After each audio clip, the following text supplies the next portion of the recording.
소개에 감사드립니다. 혈관외과 오행진이라고 합니다.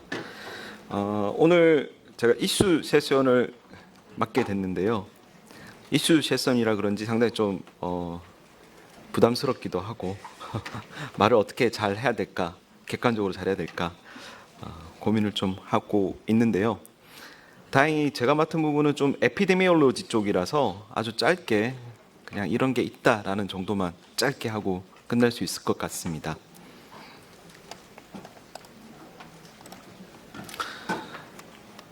일단 제가 출제자의 의도를 한번 생각해 봤습니다. 이슈 세션이고 심토마틱한 C0와 C1 페이션츠에 관한 세션이다. 근데 이걸 하는 이유가 뭘까?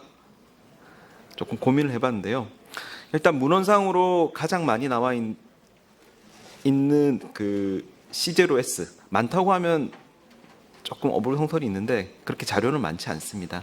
하지만 C0S에 맞추어서 좀 얘기를 해보도록 하겠습니다. 우리 흔히 알고 있는 CAP 클래시피케이션입니다. 보시면 C는 Clinical Manifestation이고요. C0는 No Visible or Palpable Signs of Venous Disease입니다. 항상 우리가 좀 생각해야 될 게 주관적인 것과 객관적인 것을 봐야 되는데요. 사인이라고 하는 것은 객관적인 것입니다. 객관적이 없다는 것이죠. C0. 자, 근데 C0에서 S, 심텀이 있다. 그러니까 어떤 인스트루멘탈한 업노말리티나 혹은 외부적인 변화가 없는데 C0인데 심텀이 있다. 근데 심텀이 뭐냐? tingling, burning, aching, pain, tightness, skin irritation, itching, heaviness, swelling, fatigue, muscle cramp.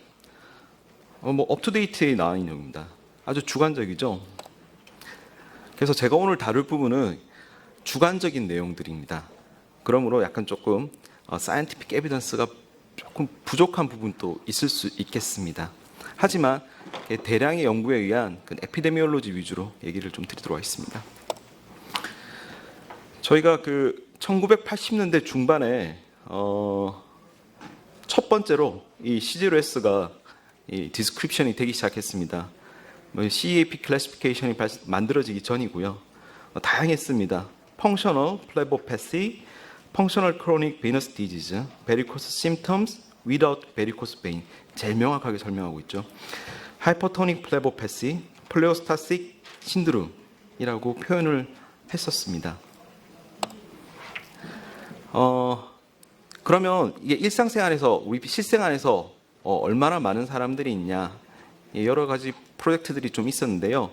아시리엘이라고 이렇게 이탈리아에 있는 한 도시입니다. 5만 명 정도 살고 있고요. 1989년에서 1992년도에 편지를 다 보냈습니다. 편지를 보내서 이렇게 리플라잉 온 1031명을 대상으로 퍼더 인베스티게이션을 시행을 했고요.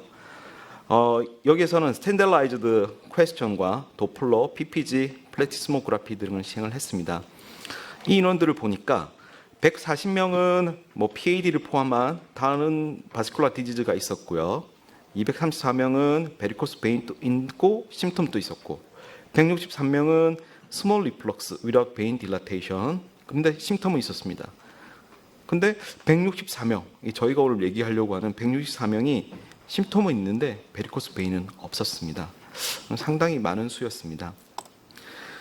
그 다음에 이 스터디와 비슷한 그 스트럭처의 스터디가 있었는데요. 샌디에고 파퓰레이션 스터디입니다. 다른 이름으로 샌디에고 베인 스터디라고도 하는데요. 샌디에고에는 여러 인종들이 살고 있습니다. 아까는 이탈리아 한 타운만 얘기했으니까 이게 아무래도 똑같은 인종의 똑같은 생활 패턴을 가진 사람들을 조사를 했을 거고, 이것은 다양한 인종이 가지고 있는 멀티 에스닉 샘플을 가지고 있겠죠. 여기서 2048명을 조사했는데 그래서 15%가 C0S가 나왔습니다. 그 다음에 좀 이게 글로벌해졌습니다. 더 베인 컨설턴트 프로그램이라고요.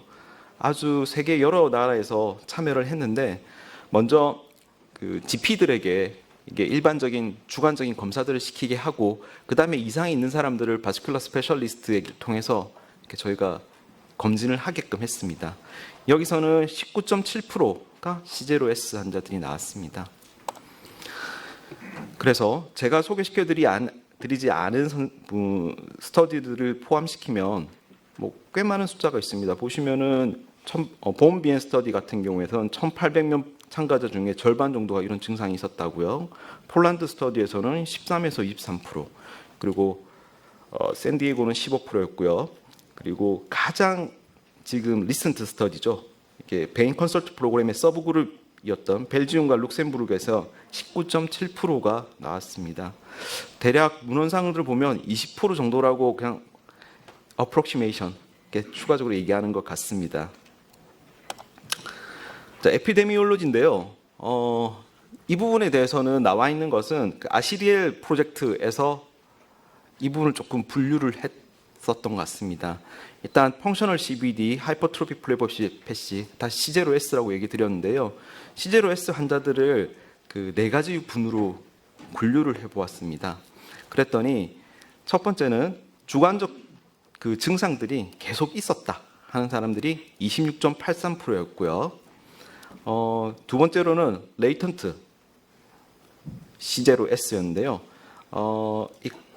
간헐적으로 주관적인 증상을 얘기를 하는데 이런 사람들은 한 27.43%였다고 합니다.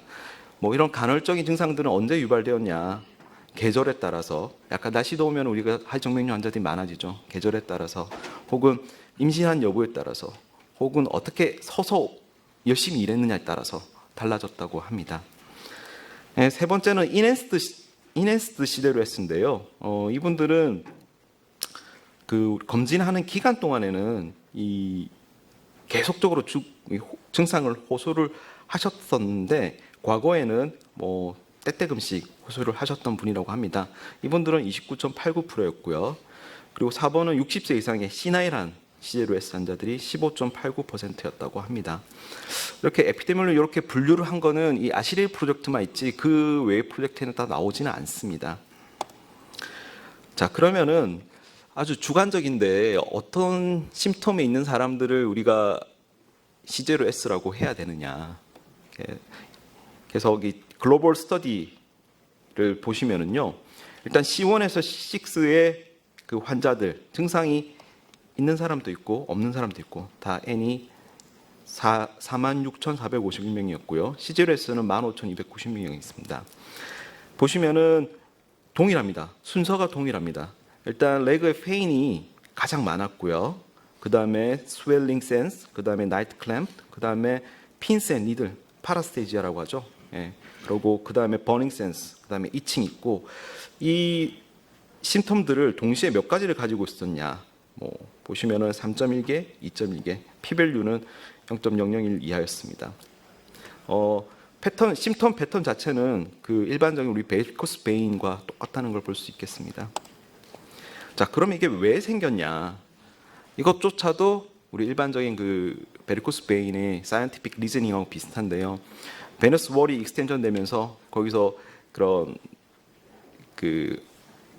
인플라메이션, 그러니까 물질들이 바깥으로 나가면서 인플라메이션들이 생기고 그렇게 함으로써 생긴다라는 주장도 있었고요. 두 번째로는 그 튜니카 미디아의 하이폭시아 때문에 생긴다. 예, 그런 주장도 있었고요. 일반적인 우리 내용들하고 똑같았습니다. 네, 저는 에피데미올로지는 이 정도에서 끝내도록 하겠습니다. 네.